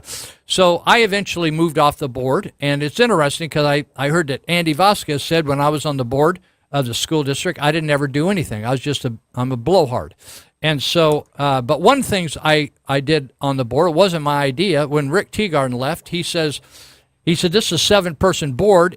Because we only met once a month, he said, it's costing us $15,000 per board member to maintain this board. So I thought, well, let's reduce the board from 7 to 5, just like the Yuba County Board of Supervisors. And oh man, I got all kinds of resistance. First few times I tried it. And finally we got it. And we reduced the size of the board from 7 to 5 and saved the board or the county, the school system, $30,000 right off the top. Boom, you could go into the classroom if they wanted to spend it there. Plus, I advocated to eliminate, like a lot of these boards people serve on, they get health insurance. Well, back in the day, it cost a couple $100 a month. Now it's like $1,000 to $1,500 a month. So I said, let's put in there that no future board members will ever get any health insurance. In fact, I told them I'm not going to take mine because I don't earn it, so I'm not going to take it. So anyway, when I read this, I thought, well, thank you, Jesus, because Scotia Holmes didn't have the backbone to shut that school down. That was because I said, where are you getting all this money to backfill the debt on this school out there? And they were pulling it out of other programs. And so thank God for Francisco Ravelis, who finally, after 12 years, it's amazing. Government doesn't have in private industry, this could never go on, that you have a loser. Every year you're pumping $100,000 to $200,000 into an enterprise. The only way you can do that is because you're dealing with tax dollars. But if you would go bankrupt in the private sector. That's why government is so screwed up. People say, oh, you're always anti-government. Yeah, I'm anti-government. Those are our tax dollars, $100,000 to $200,000 for 12 years. You figured out 12 times that. Millions of dollars went to supplement people. This could have totally been run by the private industry. So Francisco Ravelis said staffing shortages and costs are the main driver. It's all a bunch of, Anyway, he said, we're shutting it down. Thank you, Jesus. Government shrinks. What does that mean to the taxpayer? That means that $150,000 or more, $200,000, is not going to go into a losing enterprise and could be used for other stuff. I thought, way to go. So I want to talk about this totally fraudulent approach to raise taxes in Yuba County. Marysville did it. They lied about it. Now Yuba County is going to lie about it. Marysville said the reason we just can't fund police and fire anymore. No, what they did is they bought 5 acres of property. They shouldn't have ever done it. They had no money. They now are buried in 5 acres of property in Marysville. They owe $17 million for B Street, 5 acres of property across from Ellis Lake near the Gold Sox Park. And they'll be paying on it for 25 years. That bankrupted the city. It had nothing to do with police and fire. So they weren't going to say, well, we can't afford to pay for the city manager. No, because nobody gives a crap about the city manager. But they give a crap about an ambulance showing up or a fire department showing up or cops showing up, because that's what they organize the city for, is to provide police and fire. We don't want all that other stuff that the city wants to do. We don't give a crap about the Peach Festival or all that stuff. We just want police and fire. Let us do the rest of it. So anyway, Marysville said, oh, it's all about police and fire. And so they, after 2 tries, they finally got over 50% of the population to vote for it finally. And so they said, we promise that we're going to focus this money on police and fire. And we're going to have a citizens advisory committee to oversee, to make sure that we're honest. And they lied. No citizen advisory committee. So what do you see right now? They sent out all these fancy brochures asking stupid questions like, do you care whether you're molested? Do you care whether you're molested or pursued anymore? Or are you just going to let them run around because we can't afford it anymore? It was a total, the survey was a total crock, total fraud. And so, that, you know what they concluded? Oh, everybody likes police and fire. Everybody likes molesters, or what did I call it? Minor, what did I call it? A minor attracted person? Minor attracted person. Yeah, we don't want minor attracted persons running around our streets. So they said, yes, from our scientific, impartial, unbiased study paid for by your tax dollars, we concluded that the majority of you want to give another $4 million or $14 million, or I don't know how many, it's millions of dollars a year more to government because we wasted the rest of it. So here's what the facts are. The facts are this. The Yuba County Board of Supervisors have been involved in the CalPERS, the Public Employee Retirement System, all these many years. They kept giving raises to their employees. They gave retroactive longevity raises in the early 2000s to all their employees that raised some of the salaries up to $1,000, $2,000 boost a month, and then that went over into retirement. So here's what you have in the retirement system. In my retirement, in private industry retirement, you put money aside, and then whatever money you have when the time you're going to retire, you start collecting that money. And if you did well, if you made sharp choices, if you increased the money you set aside, you have more to spend, right, on your retirement. If your investments didn't do so good, you don't have.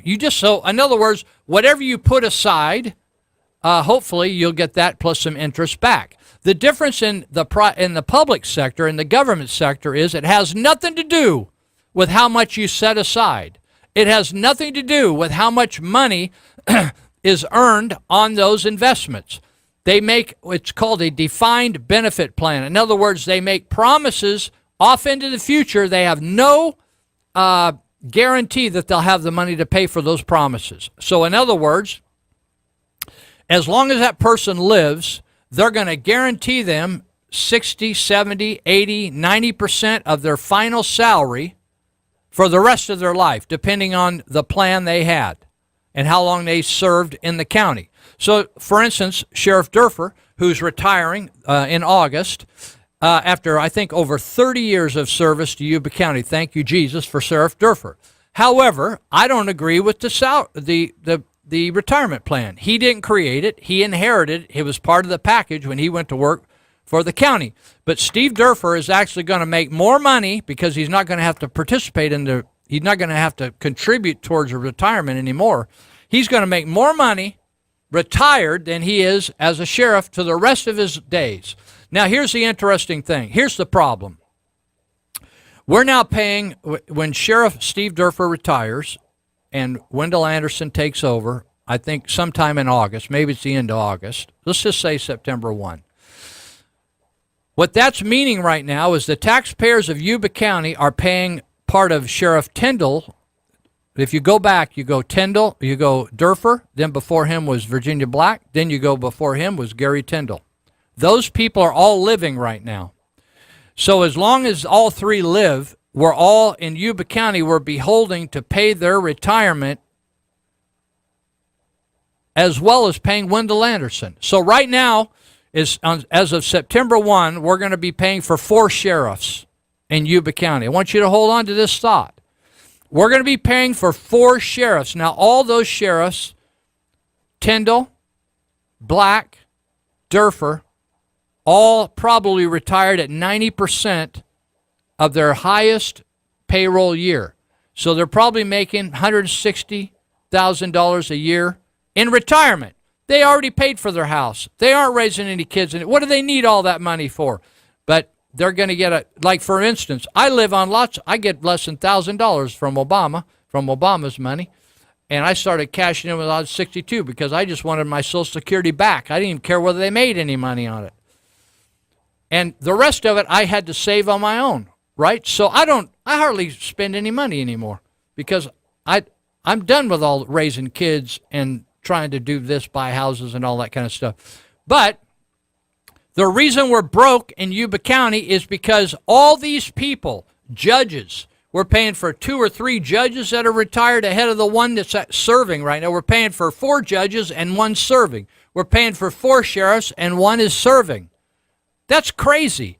You can't pay for that.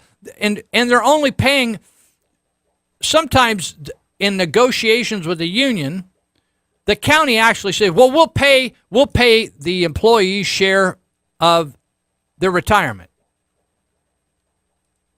Well, that will be what we'll do. We won't give them a raise, but we'll pay their share of their retirement. So they're not even paying. They say, some of the county employees said, hey, Lou, what's all this ragging on our deal? I said, hey, I'm not against you personally. I'm against the system that was created. We can't afford it, dude. Oh, well, you have to afford it because you promised us. No, I didn't promise anything. It was a politician that wanted your vote. He's a little hooker, or she's a little hooker, and they wanted your vote. So now they're going to vote for their deal because none of you are going to answer to the taxpayers because the politician's going to take a different job. He's going to move on up the ladder like Gallagher did, or you're going to retire. And do you know that supervisors, I don't know about Sutter County, Yuba County, they get a retirement for being a supervisor. Why are we paying supervisors retirement? No wonder we're broke. So we're paying for 4 sheriffs and 1 sheriff serving. The other 3 are just kicking back. Now, why are we doing that? And they're not getting paid off money that was generated from their investments. All they were required to do is chip in a certain percent. But right now what's happening is CalPERS, the Public Employee Retirement System, is requiring that Robert Bendorf's the county administrator, to take 15, 20% more out of the general fund to backfill what they can't afford to pay these people like Black, Tyndall, Durfer. You could do that of any of the directors or any of the occupations in the county. You're paying 3 people or 4 people for 1 person to be working right now. The system is totally screwed up. That's what this is all about. It has nothing to do with police and fire. And when they say that, they are no different than a criminal in Yuba County Jail lying through his teeth saying they don't do drugs, or they're totally innocent, even though 12 jurors found them all guilty. They are no different. A lie is a lie is a lie. They're misrepresenting the fact. Are they out of money? Are they running out of money? Yeah, they're running out of money because the system's screwed up. Now, there's all kinds of other areas where they've overspent. They built a brand new sheriff's department, right? Jesus said, who goes out and builds a building without counting the cost, or goes into war without counting the cost? So they built a building, they got a bunch of government money, state money, but then the county has to pay for the maintenance of that building. I want you to drive over there at 7th and Yuba Street and drive around that building. That thing must be about 30,000 square feet. And they have to pay to heat and cool and clean and maintain and repair that building. And I've never even been through that building. I went over and briefed employees over there before, but I've never been to the building. My hunch is a lot of it's empty, are big old rooms. They're paying to maintain that building. Hey, it's not my fault. I didn't make the plans, and it is a nice building, and I'm glad the sheriff's department has a nice building. But it's one thing, it's one thing if they don't have any financial problems, but when they have financial problems, and then they come back to the taxpayers and say, we can't afford all this. Hey, it ain't my fault. I didn't decide to put that building over there. It's the same thing when Dr. Cassidy retired. Dr. Cassidy, for 25 years, was the head health official and did all the medical, led the medical team that took care of 400 prisoners in the jail and another 50, 60 kids at juvenile hall, ran the health department, and took care of all the epidemics and all the stuff. He did that for 25 years. One person, one salary. You know how many people are doing that same job today? 3. We got a PhD running the health department. We have a doctor that's the head health official. And then we have a separate medical group, a private medical group that's running the jail medical. They're paying more for the medical group, the private medical group, than they paid for all the staff to run it when they hired their own staff. You wonder, well, they say, like I heard Andy Vasquez said, well, they're just like, we're running that thing. We're like running that thing. We are working our fingers to the bone. Bob Bendorf, wait a minute. Cassidy retires, and we got 3 people to replace him, all getting salaries of over $100,000 a year. Something wrong with that. Something is really bad wrong with that. And then we heard Nate Black earlier say that they actually increased the salary of a person that he thought should have a reduced salary. That's expanding government. We have more people working for government. So we need to take a break. He said, shut up. We need to switch and let somebody else talk. We'll be right back for another 30 minutes, and we're out of here.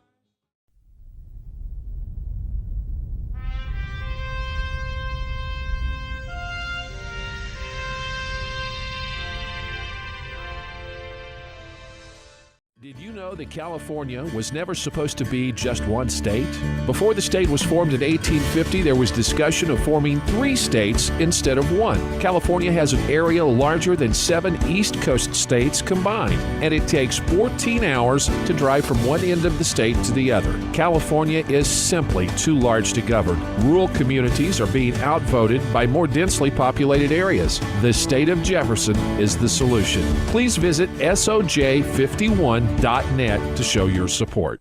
Check out the Territorial Dispatch. Papers are weekly and can be obtained free at distribution or by mail through subscription. It's the only locally owned and operated newspaper in the region. The paper is the rest of the story. And also check out the E-Territorial. It's an online version of the Territorial Dispatch which features local news and events for the Yuba Sutter, Colusa, and Nevada County areas. You'll also find daily and breaking news updates, current traffic, and weather information, along with a calendar of local events. Visit the E-Territorial at eterritorial.com. All right, we're into our last half hour here. This is Lou Benninger. You're listening to Live with Lou. We're at the Patriot out here in high on Mount Huth in Yuba County. Hopefully one of the 21, 22, 23, 24 counties that will make up the state of Jefferson one day, and we can leave these California nutcases behind. So I was talking about the move the Board of Supervisors and the bureaucrats of Yuba County to take more of our money. First, Marysville did, and now out in the county areas outside the city of Marysville and Wheatland, they're going to go for a 1% added on to 7.25, 7.50, whatever it is, going to get up over 8%. On every purchase, every dollar you spend, you're going to have to give 8% to the government. And so I want to give you some perspective on one of the problems why we're going broke. And that is because government, instead of government the way it used to be, they paid a little less because they were guaranteed a job pretty much for their life. And sometimes there was some retirement involved. But now government is being paid far more than the private sector for doing the same types of jobs. So in transparentcalifornia.com, you can go look at it yourself. It has all kinds of counties, all kinds of cities, all kinds of agencies listed, and people's names and how much they're earning. You can go to transparentcalifornia.com. You can study this on your own. I'm not making this stuff up. So it lists Yuba County as having 73,897. So Russ Brown, if I'm off like 5 people or 25 people, don't call me. I don't want to hear from you. Census is all approximation. People are moving around all the time. People are sneaking into Yuba County, setting up marijuana grows. They don't check in with you, letting you know, Russ.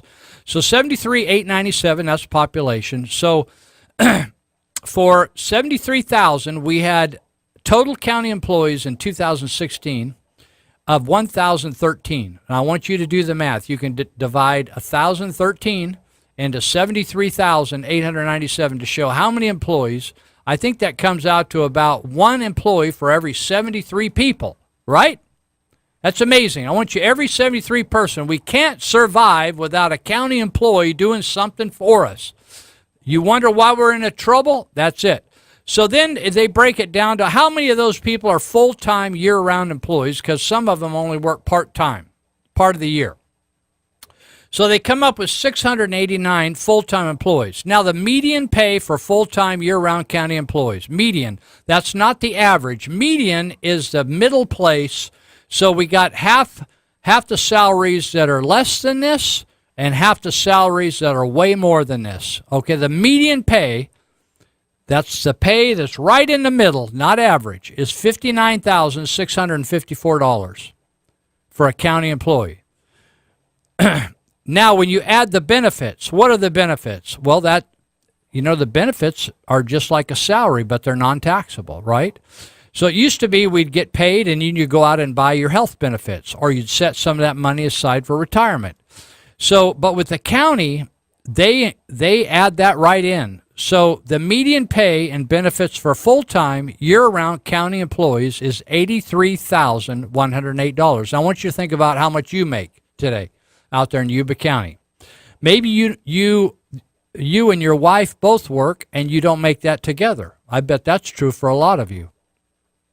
This is just one employee gets median. That's, in other words, there's half those employees that make less than that and half make a lot more than that. And I think Bob Bendorf this is 2016, so Bob Bendorf's got an increase since then. So he was making almost $300,000, and his wife makes another $150,000 in the district attorney's office. So $83,108 is the median pay. So the total county employee compensation is almost $71 million a year to just help about 74,000 people live here. We're paying, in other words, if, say, 74,000 people decided to move over into this county, right? And you think, oh, we need some people to help manage this county. What do you think it's going to cost? $71 million. Do you think people would want to do that? No, I don't think we would. So if you divide that $71 million of total county compensation by the number of residents in 2016, it's almost $1,000 per resident just to pay for the county employees. $1,000 per resident. Now, do you know what the median earnings for full-time year-round private workers? So you remember the median, I told you earnings and benefits was $83,000 and change for a county employee. That was median, $83,000. Hold that thought. Just think 83. Median earnings for full-time year-round private industry workers, that means not government, is only $37,000. That means to live in Yuba County, you're paying more than twice what you earn as a median, the median amount. Median compared to median. Gary Bradford said, oh, you're just comparing apples to oranges. No, I'm comparing apples to apples, prunes to prunes, peaches to peaches, poop to poop.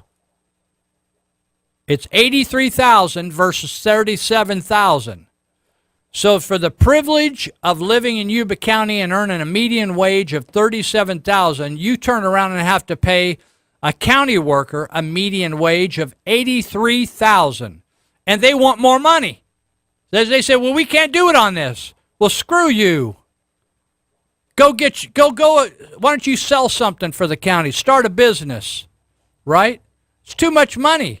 At some point, and it's like, is that going to solve your problem? No. They're not talking about changing CalPERS. They're not talking about changing the way they hire. They just replaced Joe Cassidy as doctor of the county with 3 different entities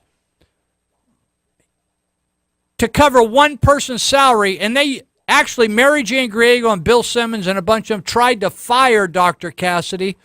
And the gall of those people, he was doing 3 people's jobs for his salary. Yeah, he got paid well. Now you turn it around, and without even a blink of the eye or being red-faced, you replace him with an entire medical staff plus 2 other people. Amazing. So, here's the other thing you'll find when you go to Transparent California. The wages have all gone up since 2016 for Yuba County. But you're going to find over 200 people out of that 689 people full-time that are all making over $100,000 a year. Remember, I was just talking about the median place. You got a lot of people earning 150, 160, 170, 180, 210, 220, 230, 240, 250. $250,000 a year working for the county where the median worker earns $37,000. You talk about a privileged elite. You talk about the Occupy Wall Street people. Remember they complained about the 1%ers cashing in? They were right on that. I don't agree with all the Occupy Wall Street's view of socialism. But honestly, people, at some point you have to say enough is enough. We can't afford to pay for 4 sheriffs when one sheriff is still working when they didn't set aside their own retirement. They need to set aside their own retirement and live on that. Not on the commitment of people that are paying. People don't even know the name of Gary Tyndall and Virginia Black anymore that are paying for their taxes, paying for their retirement. That's ridiculous. I'm not saying, I know all these people. I know Black, I know Tyndall. I went to high school with Tyndall. I know Durfer, I know Anderson. I like them all. They're nice people. They serve well here. But to pay these kind of wages off till they're 80, 90 years of age is absurd. It's totally absurd. And to pay the kind of medical costs we're having, they hired Dr. Cassidy back to go over and take care of juvenile hall kids. Now they're going to get rid of him and hire this CFMG, this private medical group, and they're going to pay hundreds of thousands of dollars more because it's an outside entity. We can't afford to do that. When is somebody going to say enough is enough? And then they say, they had the gall in this article in the paper to say, oh, we're going to have, God, they aren't even creative. They aren't even creative liars. They're going to say, we're going to have this private citizens group, accountability group that are going to really hold us accountable. Nobody holds government accountable. They don't even, you can't even get them to turn out a grand jury report. You can't even get them to turn out how much a bunch of brochures. It takes weeks, 6 weeks to turn out how much the brochures cost to promote this survey. They won't even respond to you. They don't even answer your phone calls. The last time I called Mirzwa at the treasurer tax collector, never returned my call. These people are totally arrogant. There's no accountability in government. None. There's no accountability. You end up with some, there's some great workers for the county, and there's some really lousy workers. The problem is the same with the school system. You cannot get rid of the lousy workers. You have to wait till they quit or drop dead. The total compensation for county per cost per resident has got to be $1,000 per resident or more. That's counting kids that just were born. It's way too much. We can't afford it. It's just like, it's kind of like when I negotiate whether I'm here or overseas, I just say, I'm not arguing with that. It's a nice thing I want to buy. I just can't afford to pay that for it. I'm not saying you're a bad person. Government has priced itself out of the market. It's just simple. We can't afford you anymore. Why would I want to pay another 1%? All I do, the same thing I did, I don't buy anything in Marysville anymore. I just drive over the bridge. And I'll keep driving because I don't want to pay that kind of money. Oh, well, you're not loyal. You're not patriotic. Hey, screw patriot. You know, patriotic is like not having socialism. Patriotic is not having a government that's an oligarchy ruling over it. Patriotic is being against not putting measures on the ballot. Patriotic is being against withholding grand jury reports. Patriotic is not being stuck earning $37,000 a year when we're paying for every 70 people in the county, you have another government worker to rule over us. It's ridiculous. We shouldn't have all those government employees. Farm the jobs out to private industry and do it for the cheapest price you can get. It's absurd. And then you have the appealed Democrat who is well, I'm not even going to go into it. I'm running out of time, and it just pisses me off. This whole CalPERS program is what they call, I was going to talk about who Charles Ponzi was. Charles Ponzi, you need to look him up. Google him. Look up Charles Ponzi and look at how he scammed people. He said, I'm going to give you 50% profit on the money you give to me. And he claimed he was doing this. I can't get into the details. You'll have to read it for yourself. But ultimately, he said, if you'll give me your money, I will give you 50% return in just a matter of weeks. So some people got money back.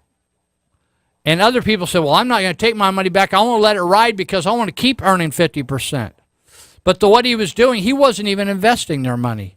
He was taking the new money that was coming in and paying off the older investors. It was all a scam. Eventually, you run out of money. When people decide they don't want to pay in anymore, you immediately run out of money. That's exactly what CalPERS is doing. It's a Ponzi scheme. It's exactly what Social Security doing. It's a Ponzi scheme. They're not properly investing the money.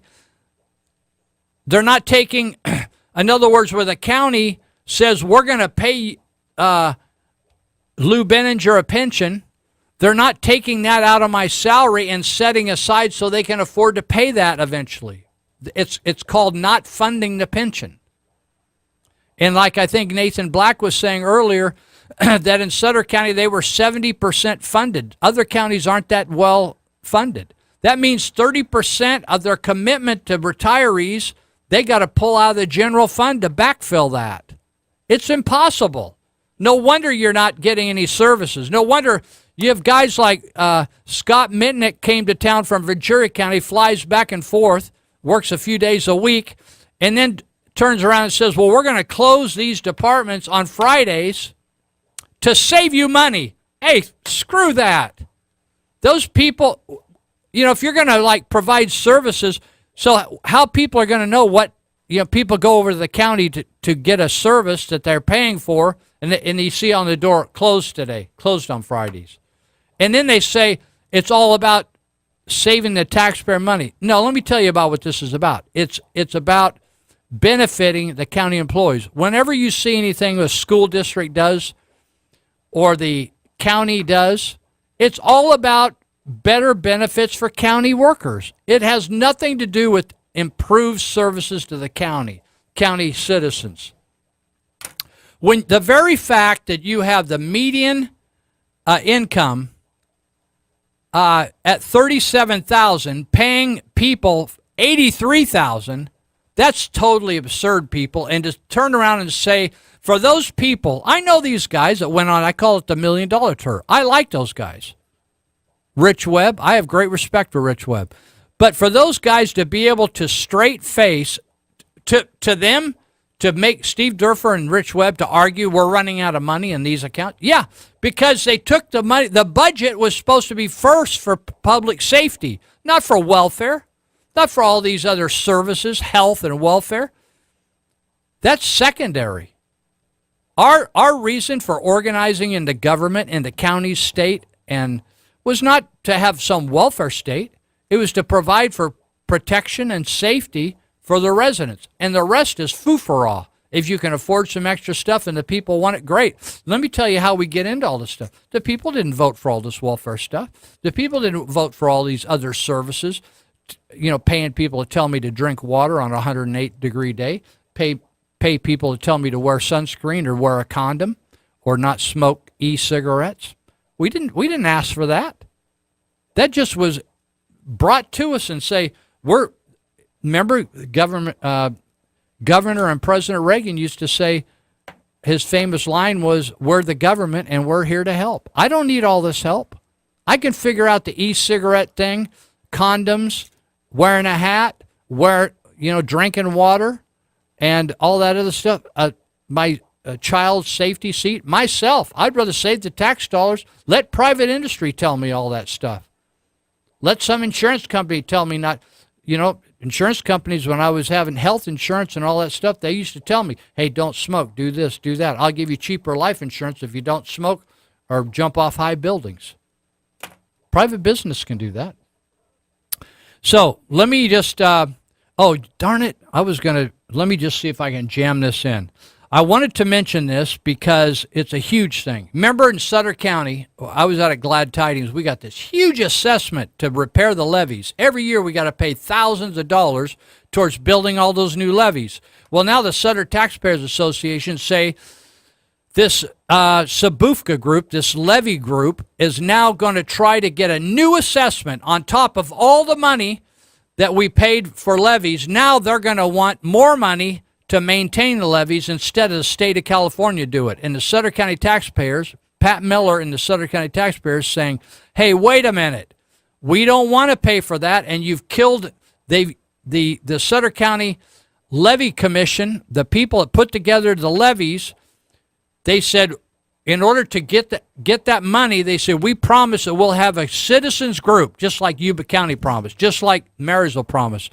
We're going to have a citizens group, advisory group, overseeing all the money. You know what they did? They dismissed the group called KDAC. They dismissed it. They deep sixed it.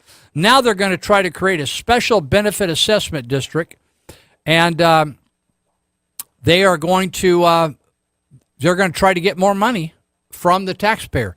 So Pat Miller wrote articles. You can look it up in the territorialdispatch.biz in the current issue, territorialdispatch.biz. Look up Pat Miller. She has a news release and a letter in that article. They're great letters. You should inform yourself, Sutter or Butte County people. A meeting on August 6th, Monday at 8 a.m. is scheduled to. Isn't it interesting how all these meetings are when you're working? So you can't participate. It's scheduled to advance a proposal for a new special benefit assessment district. We just did that. And it's going to cost you whatever you're paying per year for 25 more years.